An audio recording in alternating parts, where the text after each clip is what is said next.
Crimson Desert launches this Wednesday after 6 years in development. We are still waiting to see if Pearl Abyss can actually pull this off.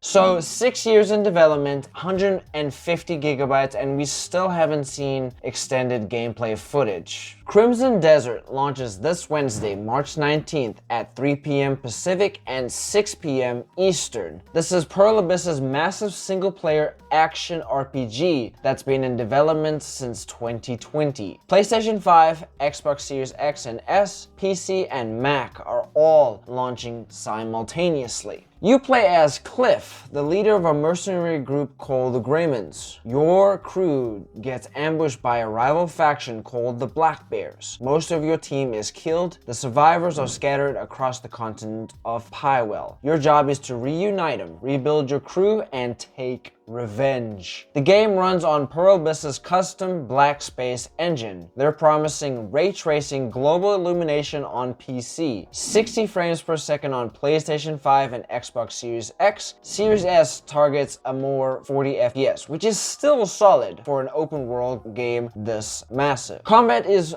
the big selling point here. Pearl Abyss calls it freedom, meaning you're not locked into specific combos. You can chain melee strikes, elemental abilities, and environmental interactions fluidly. Early previews have compared it to a mix of Breath of the Wild physics, driven combat, and Dragon's Dogma weight and impact. You can fight on horseback, you can take on giant mechanical dragon bosses, there's even jetpack traversal in certain areas, which sounds ridiculous, but apparently fits the game's lore. The download is 150 gigabytes. Preloading opened yesterday for anyone who pre-ordered digitally. Standard edition is $60, deluxe edition is $90, and includes armor sets, horse gear, and a shield. So here's the thing, Pearl Abyss has shown us amazing trailers of the game, gorgeous environments, epic boss fights, but we still haven't seen uncut gameplay yet from Pearl Abyss. That is usually a red flag when it comes closer to launch day. Reviews embargo lifts Wednesday morning, same day as the launch. So we're all going to find out at the same time if the game lives up to 6 years of hype. So I want this game to be good. The concept is amazing, the gameplay and the footage and trailer looks amazing from what we've seen. We've also got some play testing I believe went well for the developers of this game, and Pearl Abyss are banking on this being a major hit for all platforms. So a question for you, are you picking up Crimson Desert day one, or are you gonna wait a little bit and watch some of the creators play some of it? Let me know in the comments. So Sarah Bond actually said before she resigned, the next generation of Xbox is well underway. Now we actually are getting a glimpse at what that actually means. Microsoft confirmed this week that the next Xbox console is targeting a 2028 launch window. That's 2 years away, and they're calling it a significant generational leap from the Xbox Series X. The console's codename is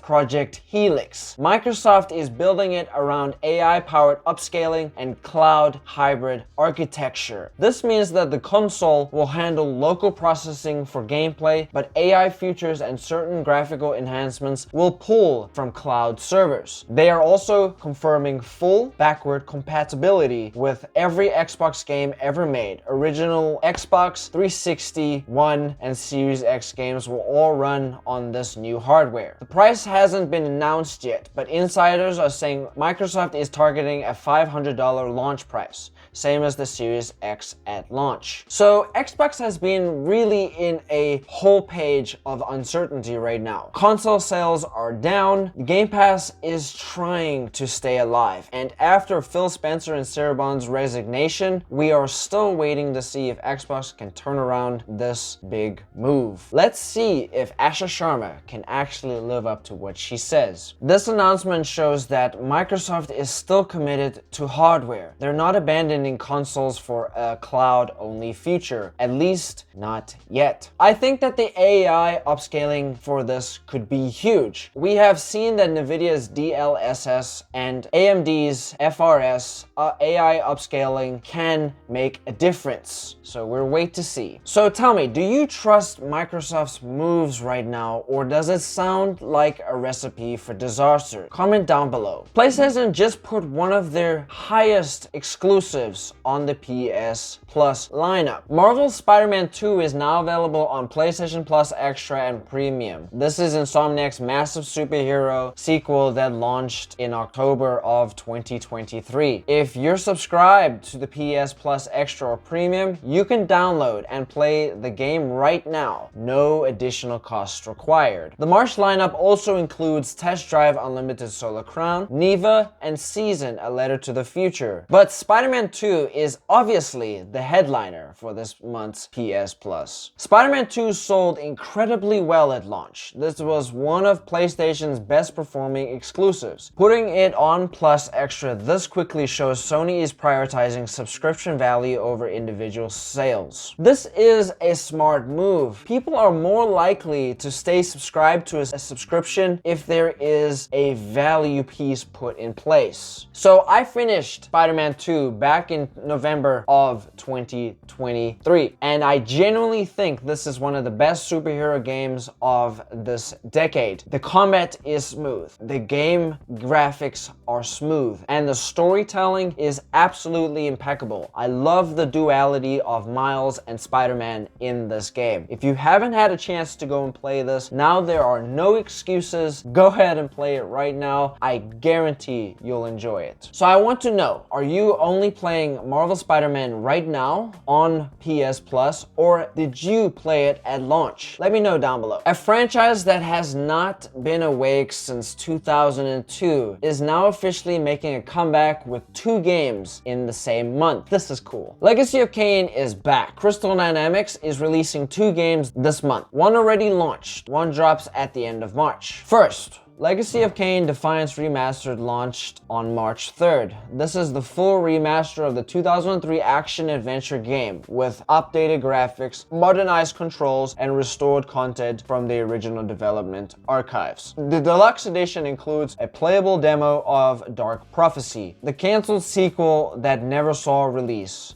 Then, on March 31st, we're getting Legacy of Kain Ascendance. This is a brand new game, not a remaster. It's a 2D action platformer developed by BitBot Media in partnership with Crystal Dynamics. Ascendance is a prequel to the Soul Reaver set during Nosgoth's collapse. The original voice cast is back. Simon Templeman returns as Kain, Michael Bell as Raziel, Anna Gunn from Breaking Bad voices Ariel. For a franchise that has been dormant since 2003, getting a full cast return for this game is absolutely massive. Alright, so that is everything for this week's news. Crimson Desert launches this Wednesday. Legacy of Kain introduces 2 games with a comeback for this month. PS Plus has also added its largest exclusive to the monthly lineup, and we also get confirmation of development for the next Xbox console for the year 2028. If you enjoyed this video and you want more weekly news, hit the subscribe button, hit the like button, and I will see you guys next Monday. Take care.